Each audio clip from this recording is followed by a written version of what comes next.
Ineffa, Citlali, and weapons. Let's get right to it. Both of these characters are good at what they are doing. Ineffa and Citlali are primarily serving as a support for another main DPS that you should have before you think of pulling. Other than that, they are good character, but they are not necessary. Citlali is a good support for mostly pyro main DPS that can melt off her cryo application. So that includes Mahuika, Alekino, and Gaming. Mostly those characters, other than playing in melt, Citlali can also be played in some hydro teams, some cryo teams, but her value is a little bit less than when she's being played in a melt team. Similarly, Ineffa is a character that is fresh from not cry, and she's enabling lunar charge reaction, which is a new thing. She is buffing lunar charge damage for the whole team and buffing elemental mastery for the active character. It depends on what Flint's combat kit is like that warrants whether Ineffa is going to be a good support for him or not. Rating system goes from good to decent to bad. Good minus means situationally good.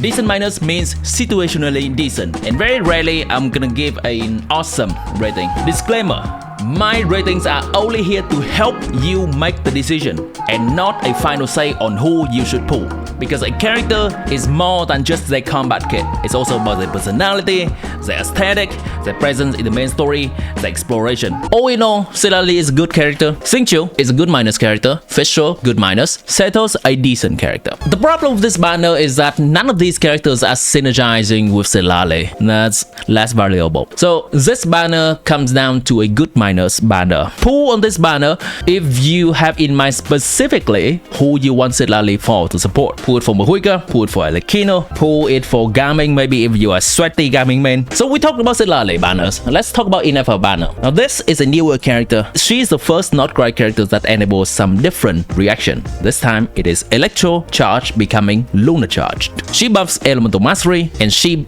increase Lunar Charge damage for the entire team. People are speculating that she may be the Emily to some Kinich. She could also be the Escovia for the Skirk, that is Flint's. We don't know which it is yet. So for the people that may not be familiar with the vernacular that I'm using, Emily is not as important of a character for Kinich. She's nice to have. Kinich has some other options. So if you like Emily and you have Kinich, nice, you can pull for Emily. But if you don't like Emily, it's also fine. You can find other options for Kinich. But a situation between Escovias and Skirk is a lot more severe. If you happen to not pull Escovia for your Skirk, you are fucked thoroughly.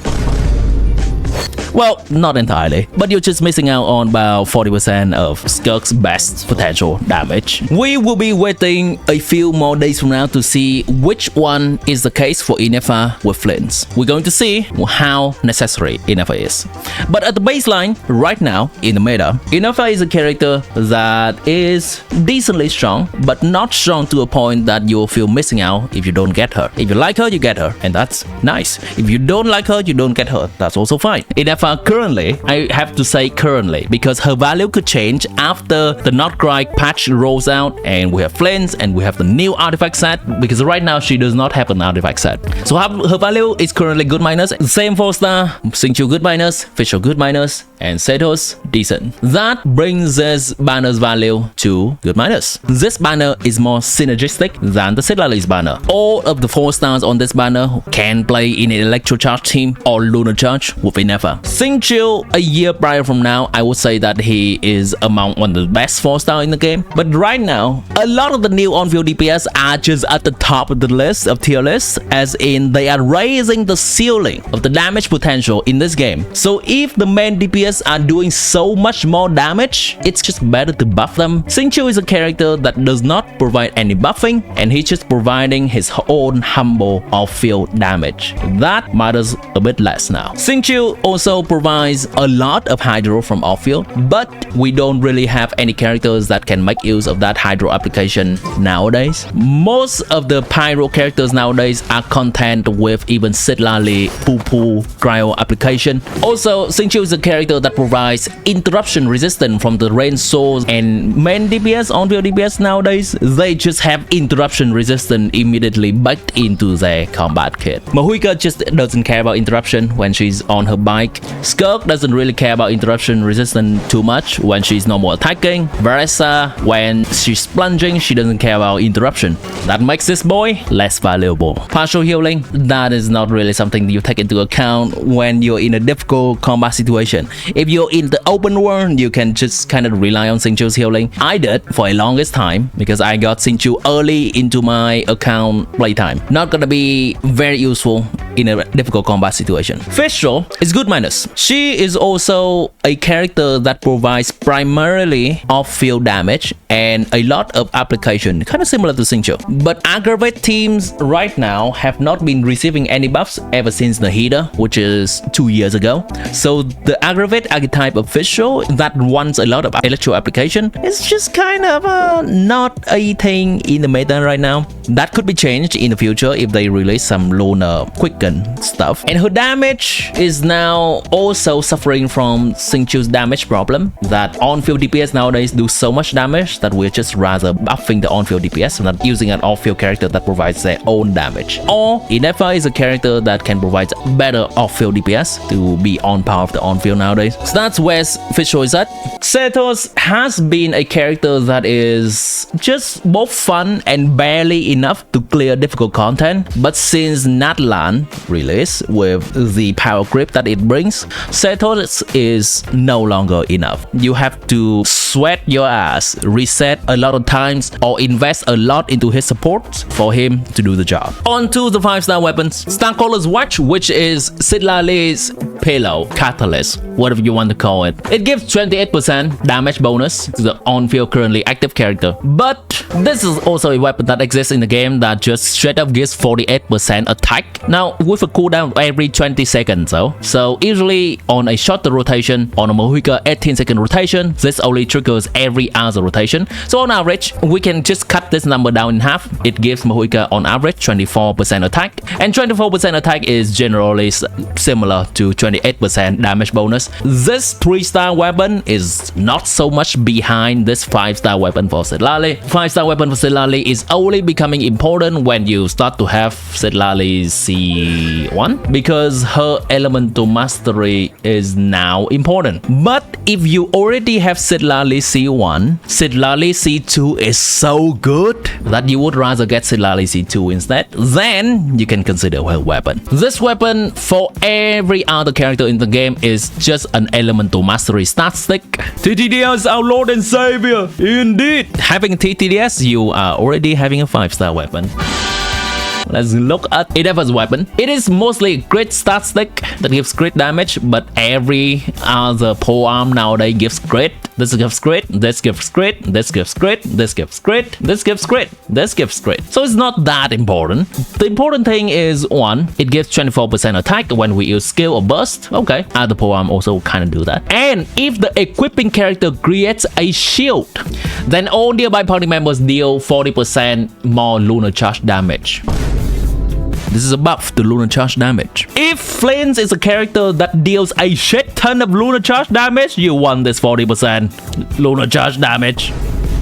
But if Flames is a character that deals traditional electro damage, then this is not that necessary because this is only for lunar charge damage. We'll have to wait and see. Both Ineffa's weapon and Ineffa C1 are doing somewhat similar thing. Still, C1 also increases lunar charge damage by up to 50%. I would say this is speculation because we have no data on that yet. Maybe getting a constellation or getting a signature weapon for Flames could do more. Are you pulling for a constellation or a support, or are you pulling constellation on a main DPS? 4-star weapons on this banner are honestly kind of average. This is the Favonius Bow and this is the Favonius Codex. Little bit less valuable than Favonius Lance and Favonius Sword. The passive do the same thing. It's mostly about whether the character cast in this game needs which weapon more. Favonius Codex is having a competition and it's suffering from the same thing that Citlali's weapon is suffering from. Most of the catalyst supports in this game want to hold this